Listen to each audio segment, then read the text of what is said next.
Hello student. आज जो है हम लोग युगपत समीकरण यानी एक नया चैप्टर शुरू करने वाले हैं। और इसके पहले जो है हम लोग पढ़ चुके हैं लीनियर इक्वेशन यानी रेखीय समीकरण, रेखीय समीकरण। और एक और इक्वेशन हम लोग ने पढ़े हैं, क्वाड्रेटिक। क्वाड्रेटिक मीन्स द्विघात यानी दो घात।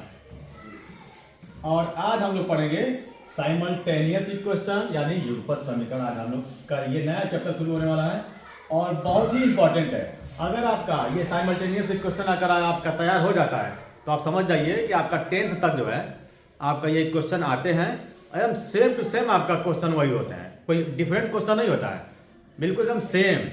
आपको लगेगा कि अरे हम तो पढ़ के आए हैं और आप उसी तरह से सॉल्व भी कर लेंगे। तो अब ये युगपत समीकरण जो है जो दो तरह से सॉल्व किया जाता है। यानी इसको सॉल्व करने के दो मेथड, एक जो है सब्स्टिट्यूशन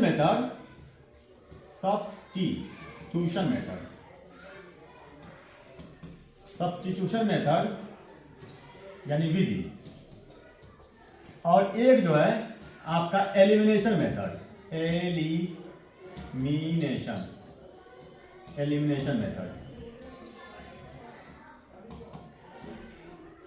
मेथड। और पहले तो ये जानना होगा कि साइमल्टेनियस इक्वेशन यानी युगपत समीकरण होते क्या हैं। तो अब इसका इसी का एक दूसरा नाम भी है, दो चरों वाला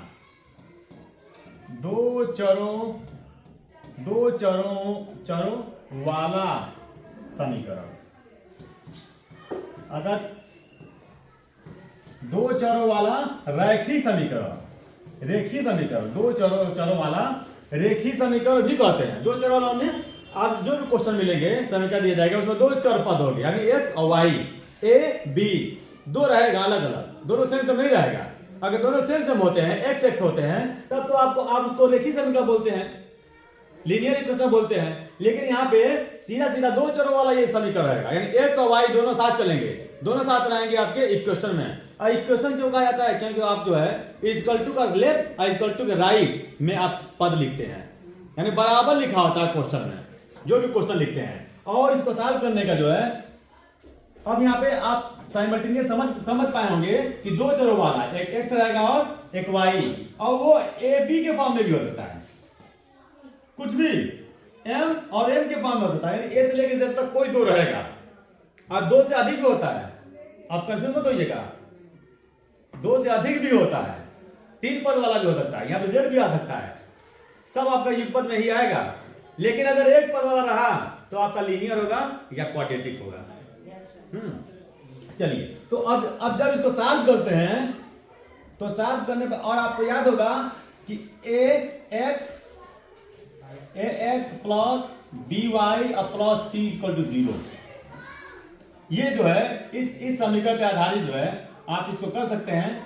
a1 यहां पे कोई नंबर होगा और यहां भी कोई नंबर होगा और यहां भी कोई नंबर होगा। इसी सी को बाहर कर दीजिए, इस सी को उधर कर दीजिए। लेकिन इसके हिसाब से देखा जाए तो ये द्विघात समीकरण है ना। चलिए,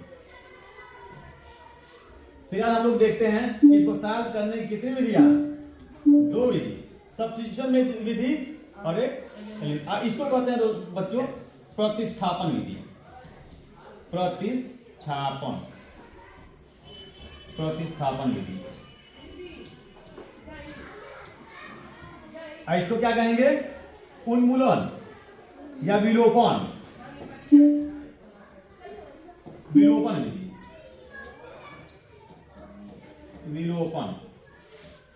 विलोपन विधि। अब प्रतिस्थापन विधि में यह है कि समीकरण तो आपको दिया रहेगा और उसमें किसी x पद में x के रूप में या y के रूप में किसी एक समीकरण को लिखना पड़ेगा। समीकरण कितना दिया जाएगा? दो समीकरण साथ चलेगा। लेकिन इसमें क्या करना होगा कि किसी एक को x बराबर या y बराबर के रूप में लिख लेते हैं। जैसे देखिए x प्लस y बराबर, अगर आपको 10 दिया गया है, मान लीजिए ये 10 दिया है, अगर हम कह दें कि इसको x के टर्म्स में लिखो, इसको एक्स के वैल्यू में लिखो लेकिन वाई के टर्म में लिखो, यानी वाई के पद में लिखने के लिए अगर इसको कह दिया जाए तो आपका हो जाएगा एक्स बराबर वाई को ले जाइए 10 के उधर उस साइड, तो क्या आ जाएगा कितना होगा ना, ये प्लस है उधर जाएगा मान। इसी को बच्चों कहते हैं वाई के पद में लिखना। हाँ याद रहे एक्स का मान जो है वाई के पद में लिखने के लिए आपका पहला क्वेश्चन वही है, 3 क्वेश्चन है, 3 क्वेश्चन दिए गए हैं, यही वाला प्रश्न, सिर्फ इतना ही करेंगे आपका साल हो गया। नहीं ये समीकरण है आपका एक, लीनियर नहीं, लीनियर मत कहिएगा क्योंकि 2 पद है, तो 2 पद वाला लीनियर क्वेश्चन कर सकते हैं। तो इसको किस पद में लिखा गया है, वाई के पद में लिखा गया है, एक्स बराबर वाई के पद में, यानी एक्स का मान वाई के पद में इसको बोलते हैं। इस तरह मान लीजिए आपको इस तरह दे दिया गया और कह दिया गया कि x का पद y के मान में लिखिए, y के रूप में लिखिए, तो आप कैसे लिखेंगे, बस जिस देखिए y के पद में लिखा गया, याद रहे x का पद, x का मान y के पद, हाँ पद में लिखा गया। पहला क्वेश्चन आपका 3 क्वेश्चन यही दिया है, चैप्टर 7 का ए, एक्सरसाइज 7 का ए, याद रहे हमने शुरू कर दिया है।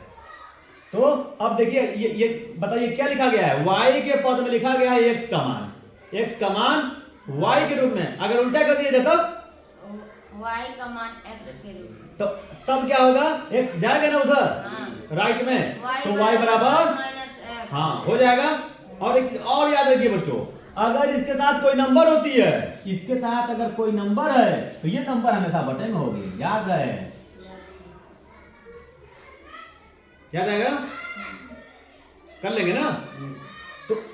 तो ये तो हो गया कि x का मान y के पद में रखने पर, ठीक है, x का मान y के पद में रखने पर पहला क्वेश्चन आप बुक में देखिएगा, एक्सरसाइज 7A का पहला क्वेश्चन यही है और 3 क्वेश्चन दिया गया है, बस यही कर लीजिए आपका आंसर आ गया,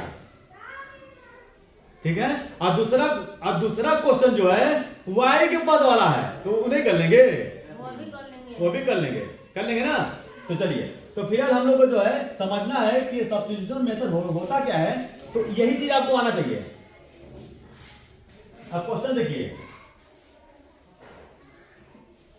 अब इसको मैं थोड़ा सा डिलीट करता हूं, यहाँ पे मिटा दूं इसको,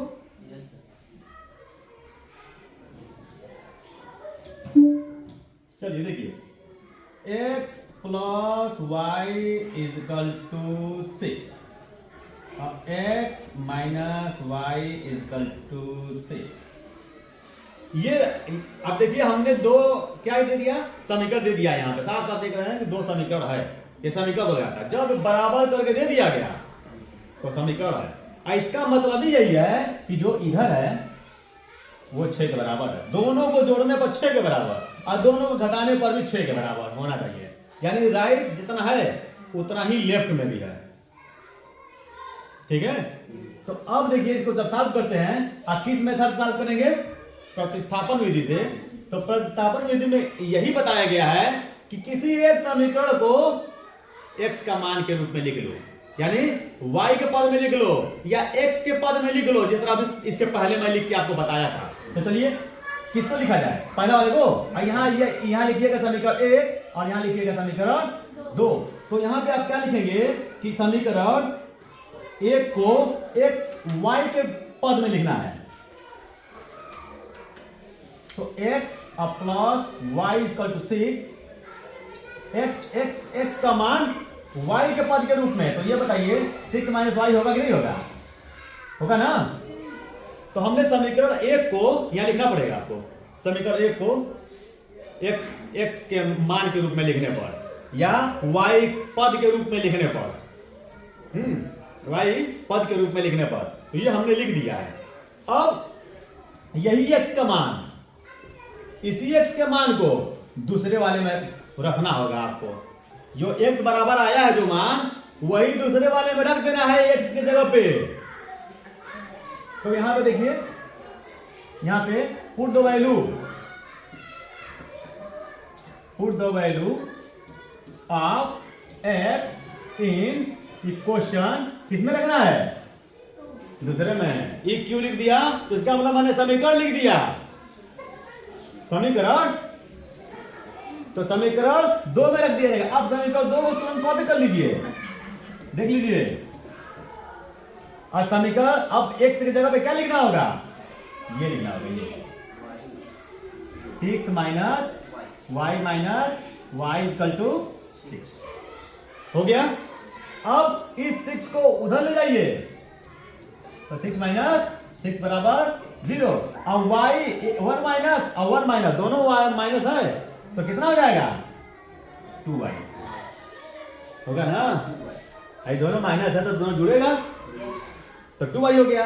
अब देखिए यहां पे, अब बताइए y बराबर क्या आएगा तो 0/2 आएगा, 0/-2।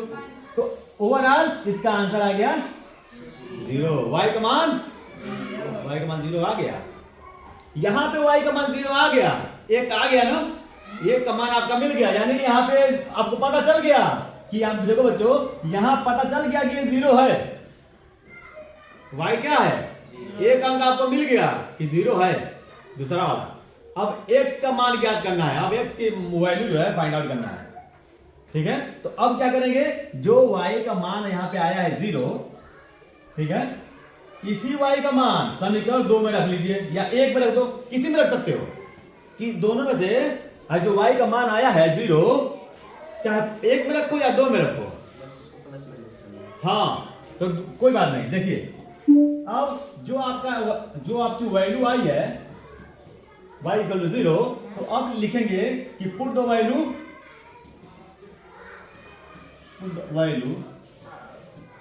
Of y 0 in question. किस में रख रहा है, 1 में। चलिए 1 में हमने रख दिया, मान लीजिए। तो एक आपका समीकरण क्या कहता है, वही है ना। अब यहां पे y की जगह पे क्या लिखेंगे 0, x बराबर 6। x का मान आ गया, इसका मतलब है कि x 6 है और y 0 है, और 0 और 6 को जोड़ने पर 6 और 6 को 0 से घटाने पर भी 6। समीकरण आपका आंसर आ गया दोनों का। इस तरह से 10 कर सकते हैं या एक वर्ड और लिख सकते हैं हेंस, इसलिए इस तरह से आपका x की वैल्यू 6 एंड y की वैल्यू 0, हाँ 0। आपका आंसर, एग्जैक्ट आंसर आपका आ जाता है। इस तरह से जब क्वेश्चन सॉल्व करते हैं तो इसको कहते हैं प्रतिस्थापन विधि, यानी सब्स्टिट्यूशन मेथड कहते हैं। और इसको जांच भी करते हैं बच्चों, जांच भी करते हैं, हाँ वेरीफाई भी करते हैं। तो वेरीफाई में क्या करते हैं कि कोई समीकरण एक लिख लीजिए, 1 या 2 कोई भी लिख लीजिए, और दोनों में उसका मान पुट कर दीजिए। तो देखिए x की जगह पे 6 और प्लस y की जगह पे 0 बराबर 6, इसलिए 6 बराबर 6। दोनों तरफ जब बराबर आ जाए तो समझिए आपका क्वेश्चन सही है। राइट एंड लेफ्ट, इसको बोलते हैं LHS इक्वल टू RHS। हाँ, left hand side equal to right hand side, यानी दोनों तरफ बराबर जब आ जाए तब तो अगर ये 5 होता तब नॉट इक्वल टू लिखना होता, हाँ तब आपका आंसर हो जाता है गलत। अगर ये करने में अगर दोनों तरफ बराबर नहीं आता है, इसका मतलब आपका क्वेश्चन गलत है, आपने जो सॉल्व किया है वो गलत है, सही नहीं है। तो अगर सही आ जाता है तो समझ जाइए कि आपका क्वेश्चन बिल्कुल सही है, कहीं से गड़बड़ नहीं है। आपका क्वेश्चन एकदम सही है, कहीं से गलत नहीं है, ठीक है। तो ये कौन सा विधि हो गया, सब्स्टिट्यूशन मेथड, ओके। चलिए यहाँ पे देखिए अंकिता, इसको देखिए टेबल मेथड से कैसे सॉल्व करेंगे। टेबल इसमें लिखा हुआ है, क्वेश्चन नंबर आपका 3rd है, 3rd टेबुलेशन करना है, टेबुलेशन मेथड से टेबुलेशन करेंगे। हाँ देखिए आपका है टेबुलेशन मेथड से।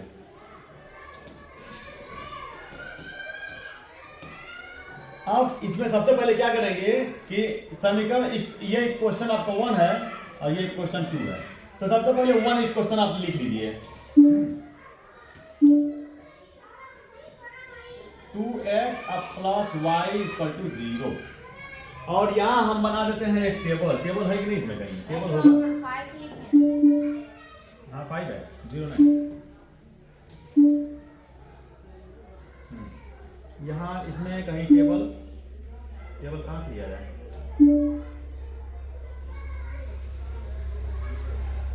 टेबल ये क्या है?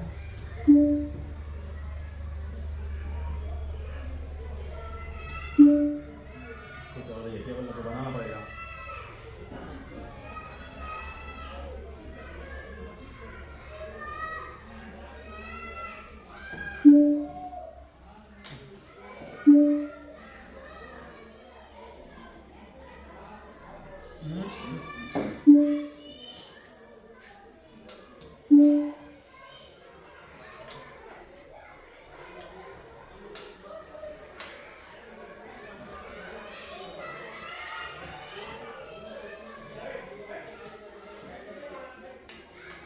देखिए बहुत आपको मजा आएगा करने में।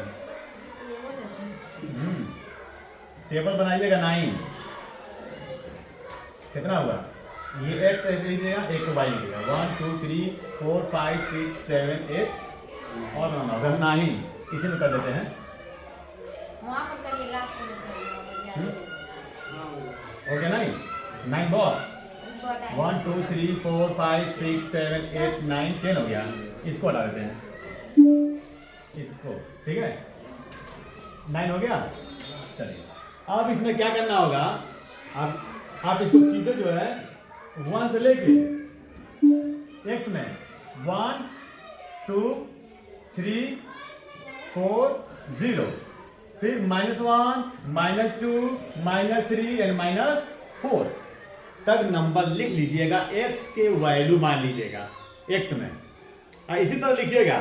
अब यहां पे आ जाइए, यहां पे अब इसको y बराबर लिख लीजिए। y बराबर क्या होगा बताइए? होगा ना 5 माइनस 2x। अब देखिए x की जगह पे सबसे पहले क्या लिखेंगे? 1 लिखिए। चलिए अब x की जगह पे 1 लिखना शुरू करिए।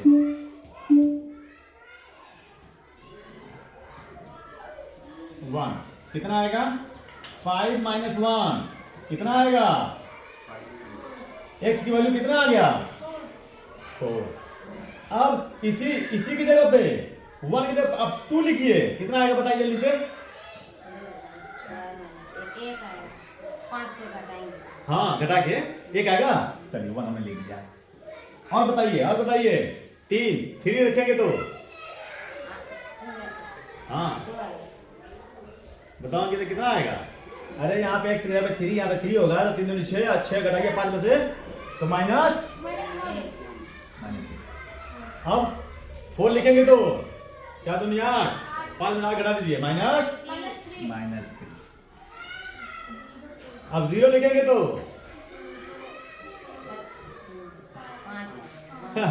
5 ही होगा ना।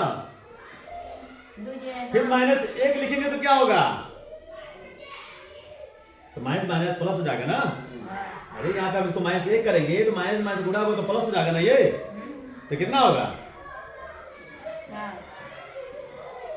ना। अब फिर -2 लिखेंगे तो 2 4 और 5 9।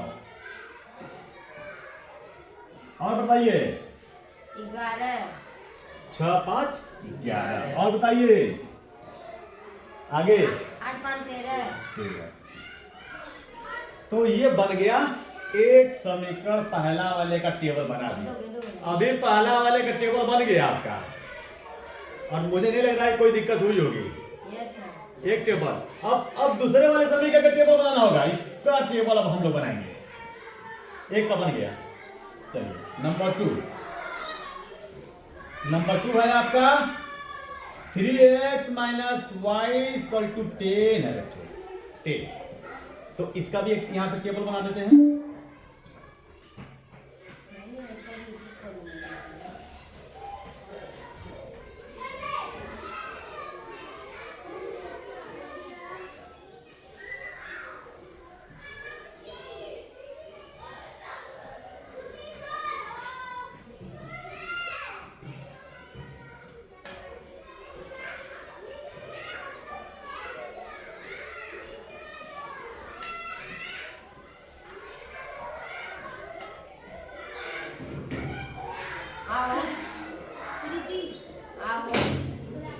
अब ये जो देख रहे हैं यहाँ पे आपका हो गया है।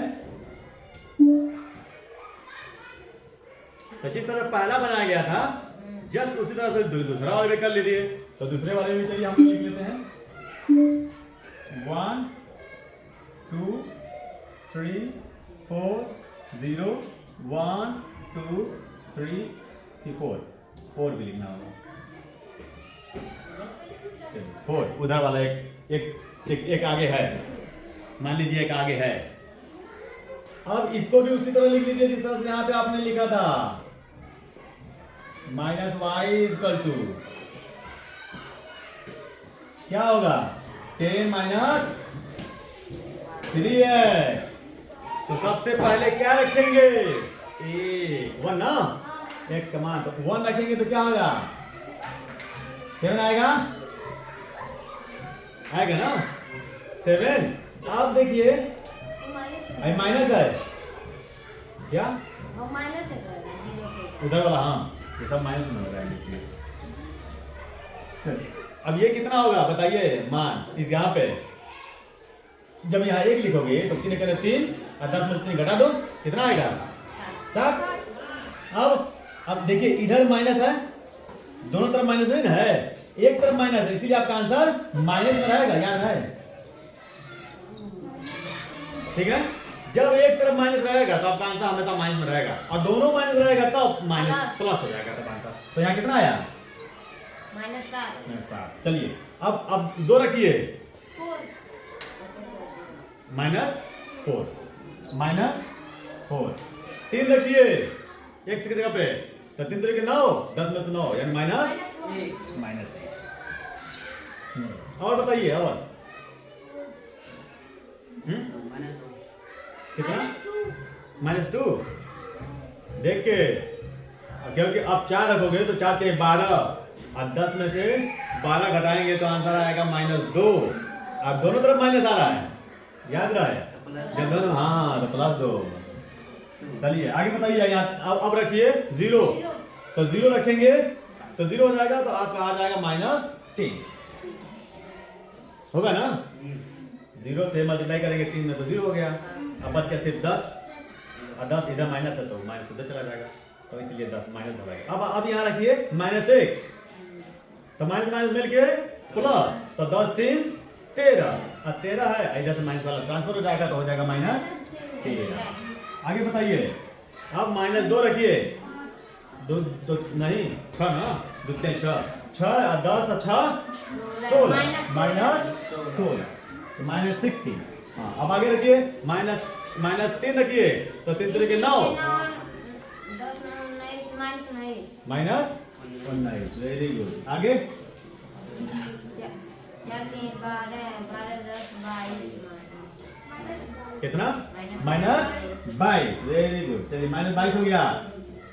इस तरह से हमारा दोनों इक्वेशन का समीकरण बन गया। अब आता है क्वेश्चन, अब ये आता है कि अब बताइए x और y का मान होगा क्या। ये तो टेबल हमने बना लिया लेकिन अब बताना होगा कि x y का मान होगा क्या। तो अब चलिए दोनों का डेटा मैच कराइए, किसका दोनों का डेटा मैच कर रहा है। देखिए यहां पे एक डेटा देखिए, यहां पे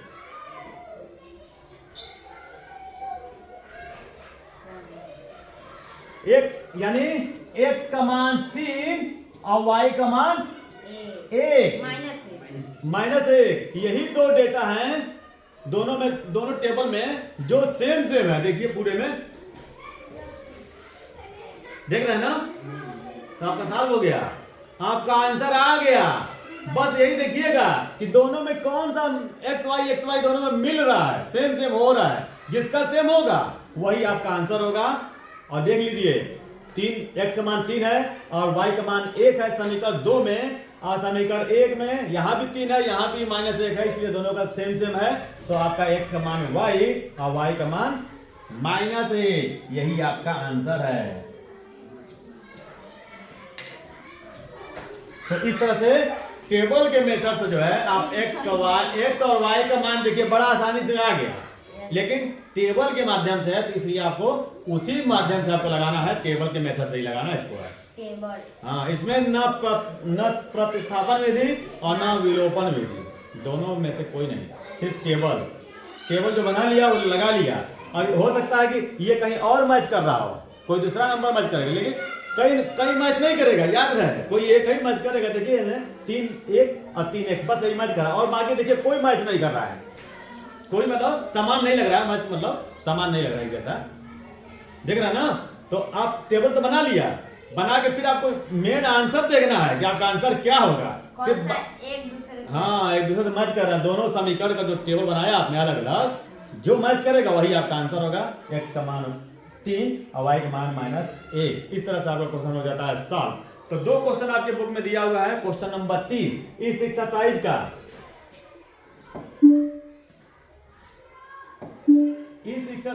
एक्सरसाइज आपका जो है एक्सरसाइज 7A का पहला क्वेश्चन, दूसरा क्वेश्चन और तीसरा क्वेश्चन, ये तीनों क्वेश्चन जो है आप सॉल्व करके कल जरूर आइएगा, ठीक है। चलिए।